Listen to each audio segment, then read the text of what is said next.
Hey, this is our last dive into disclosure, and this is the details about how things are going to be graded, both citizenship grades and letter grades.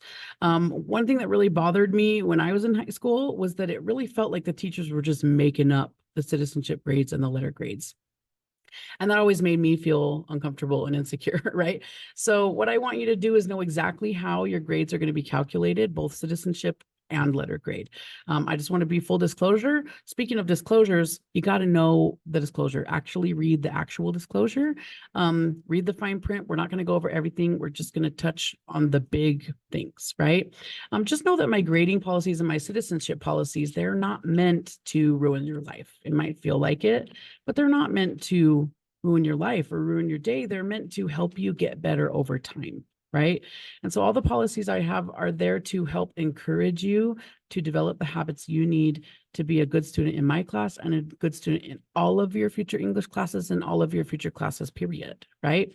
So remember, I have your best interest in mind with these policies, even though in the moment you might not feel like it, right? So let's talk about how grades are calculated in this class. The first thing to know is that a good class, like any good class where you actually learn stuff, you should feel frustrated at sometimes in that class, right? You should feel pushed to the point where you're frustrated because you're learning new information that your brain isn't used to, right? But if you can push past that frustration and you can have a growth mindset, right? Knowing that after you get to the peak of frustration, you're actually going to be able to, your frustration is going to decrease drastically, and your ability to understand and have confidence in what you're learning can dramatically increase after you get past that initial frustration. So a lot of students just give up before they ever even get past this peak of frustration, right? So just know you have to have a growth mindset. You're going to have to gain skills in this class. It's not just going to be recycling all the skills you've learned in all your previous English classes. You're going to have to learn new stuff and you're going to have to incorporate it. And that means being okay and being comfortable with being challenged and a little bit frustrated sometimes, but we'll get past it. Remember that junior high was basically all about just learning how to play the game, right? So in most of your junior high classes, not all, but in most of them, you basically just needed to turn things in and it would be fine. Like your grade would be fine. This is not that. You actually have to turn it in and demonstrate the skill that we need you to demonstrate, right? So just know that just because you turn something in doesn't mean that you're going to get full credit on it, right? It means that you're in a part of a learning process and you might not get full credit on all of your assignments, and that's part of the process. So don't panic. The next thing to know about the grading process is how everything is graded. We're grading it on a scale of how well you're performing on a certain skill. So let's say like the skill is argument writing, right? If your skill level is beginning, that means that you really haven't gotten into it yet. You're just demonstrating very, very basic beginning skills. There's still major errors and major gaps. That will get you a score or a point equivalent of 60 to 69%, right? And then if your skills are better than beginning, but you're still showing some gaps in your understanding, you'll get a point grade for your assignment, but just know that that point grade between a 71% and an 80% indicates that you are approaching a level of proficiency in that skill. And then if you are proficient, it means you did a good job. You understand the concept and you have very few errors. You're going to get a score anywhere between 81% to a 90%. So if you get a proficient on something, right, a 3 out of 4 or an 85% out of 100% or an 8 out of a 10-point assignment, that's not a bad thing. That means you're good, right? So don't panic if you don't get full credit. The message that I'm sending is that you're there. You've done it, right? The only time you're going to get above a 90% on an assignment if you show you've mastered it. Can you teach it to somebody else? Can you apply that same skill to a different discipline?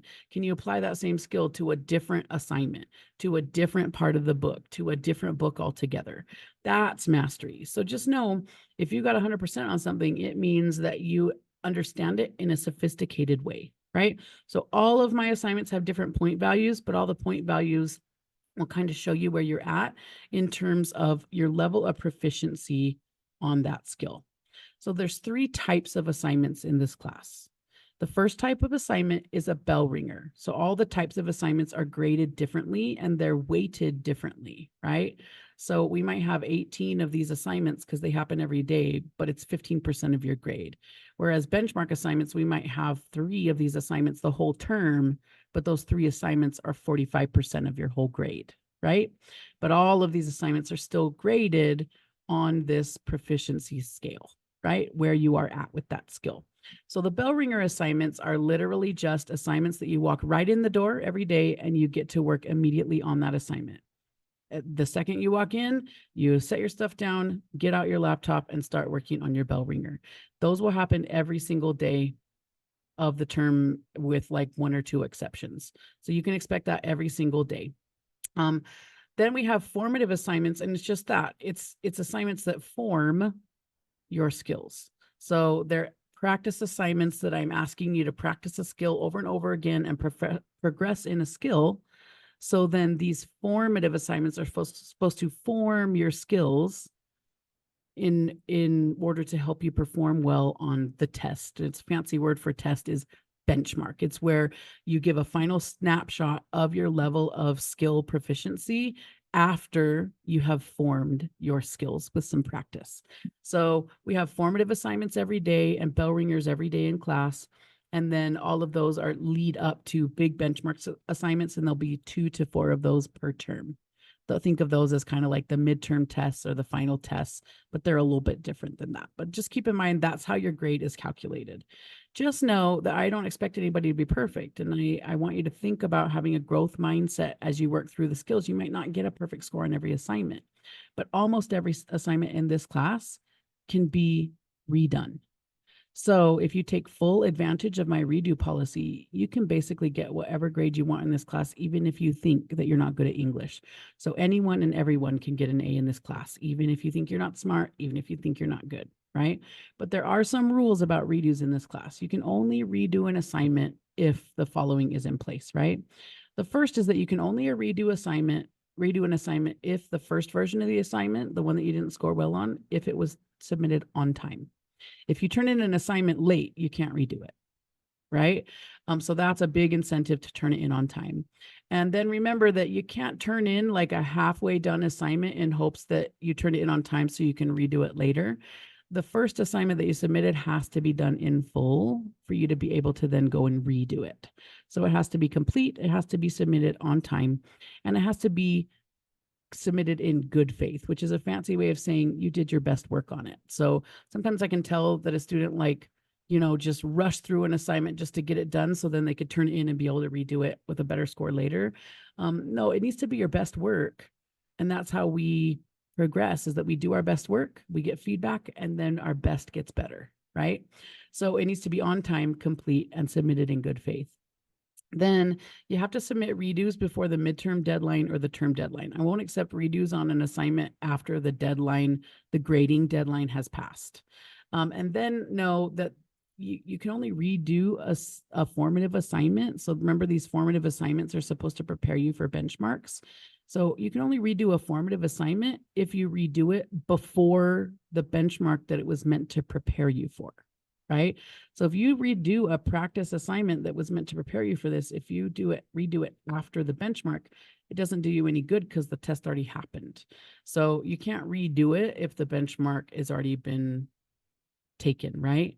And then you can't redo a big benchmark. You can even redo these big benchmark assignments that are worth 45% of your grade. You can redo those.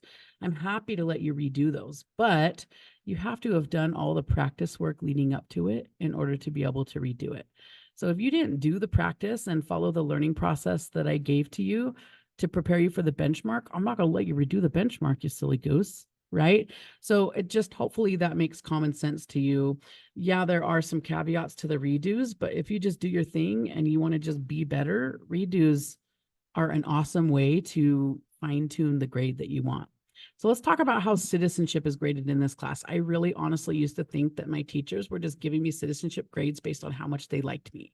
And I was a poorly behaved student, so not many of them liked me, right?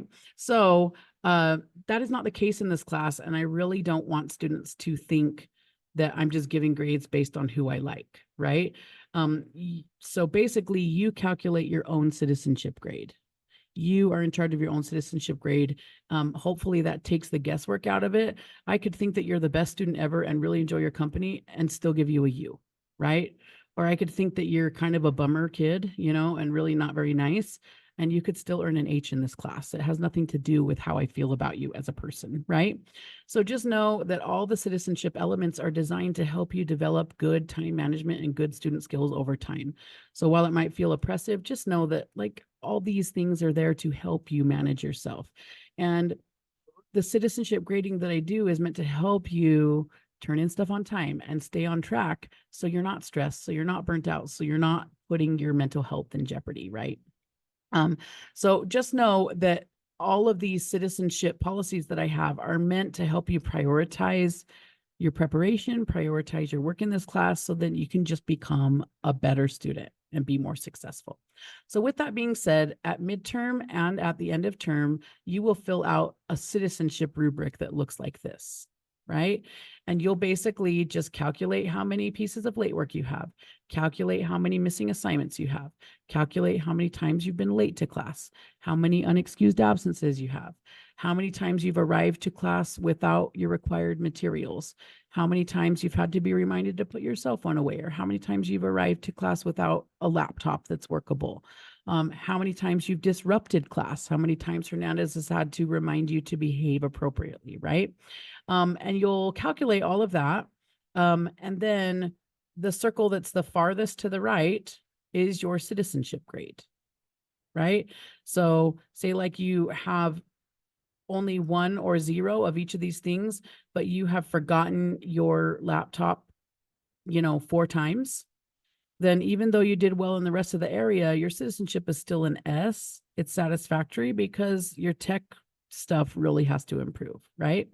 So you calculate your citizenship, and then if you've been to SRC and if you've tried to make up your attendance, if you've tried to make up any of these things other than missing work, because missing work, you just do the work. But if you make up any of these mistakes that you made, then your citizenship grade can increase based on how many times you attended SRC. So keep that in mind. That's how we calculate citizenship. All you do is turn it in, and then I just tell you whether or not I agree or disagree with your own self-assessment. And then we move from there. If I agree with your self-assessment, that's your citizenship grade, and that you can explain to your parents really well. So just remember that citizenship is decided with these factors: how often you're in class, whether you're on time to class, whether or not you are respectful and appropriate with your technology use, you're on task with your tech, you don't have your phone out when you're not supposed to, you come prepared with your laptop, you bring the required materials to class, which is a binder, a pencil and pen, highlighters, the book. Your behavior in class is on task, kind, respectful, and cooperative, and you submit your assignments on time and you aren't missing any assignments. That's how your citizenship is calculated. So just keep in mind, oh, I pushed a weird thing. Just keep in mind that citizenship, it doesn't have to be this magical, unknowable thing. You can just, honestly be a good student and have good student habits and get a good citizenship grade. It's really kind of simple, right? So just keep in mind that their citizenship grading categories are as follows. So basically it's just pretty straightforward. Everyone gets a freebie, whether it's a late work or missing work or tardies or absences or preparedness issues. Everyone gets one free. Everyone makes mistakes. So it's built into you get one free, right? Then if you have 2 late assignments or missing work or tardies, absences, preparedness issues, technological issues, that's a G. 3 or 4 is an S, 5 or 6 is an N, and anything over 7 is unsatisfactory, man. That's a U that you got to make up, right? And the same thing goes with behavior, right? If you are consistently excellent and on task and polite, and I didn't have to remind you, that's an H. If I had to remind you sometimes, which is fine and normal, that's a G. If I had to remind you, sometimes or often, we're in the S and N territory. And if your behavior is an issue every day, and I have to talk to you about it every day and remind you frequently to stop talking, and you're disruptive on a daily basis, that's where we get into the U territory. So that is how citizenship works. And again, all you do is at midterm and at the end of the term, you just fill this out based on the criteria that we talked about here the criteria, which is late work, missing work, absences, behavior, coming prepared to class, and being on time to class. Just the normal stuff, right? So remember that on your citizenship rubric, there's a place for you to write how many times you came into SRC. And you can use those to cancel out your worst areas on that citizenship rubric. The only caveat is that you have to come in and use the SRC makeup option before the end of the term. You can't wait till the end of the term, the last week of the term, to make up 5 late pieces of late work, right? Because there's not 5 SRC days, right? So just don't leave it till the last minute. If you make a mistake, you turn something in late, you have something missing, anything like that, just make it up when it happens. Don't wait till the end of the term. All right. So again, remember, SRC is after third period, the first 25 minutes after third period and before lunch. So your lunch is not actually an hour long. SRC is before that. And then on Wednesdays, I will be in here from 8:45 to 9:25. And you can make up 2 things during that time if you're here for the whole time on Late Start Wednesdays. So just keep in mind that you can get the citizenship grade that you want. You can basically select your letter grade and select your citizenship grade if you think ahead. But just remember that if you leave all these options till the last minute and you procrastinate, it doesn't create an emergency on my end, right? Because full disclosure, you knew about all this in advance, and you were fully aware. And now it's your job to think ahead and plan ahead. Just know that, again, if you get in a situation where something happens that you couldn't possibly plan for, it was an unforeseen event. We call those extenuating circumstances, like a death in the family or a severe injury or an illness or something like that, right? That you couldn't control and you couldn't plan for. Come talk to me, right? I'm always willing to work with you. And the worst I could say is no. But the best I could say is everything, right? I will do whatever I can to help you, as long as the situation you're in couldn't have been avoided by just planning ahead and having time management. So remember that all these citizenship elements and even the grading elements and the late work elements, they're all designed to help you develop better habits. So my goal is to help you be a better student and a better person, not to punish you, right? Because I really do give a crap about you. I really want you to do well. I want you to learn stuff. I want you to have a great experience at Viewmont High School. So thank you for coming to my TED Talk. I appreciate it. Okay, bye.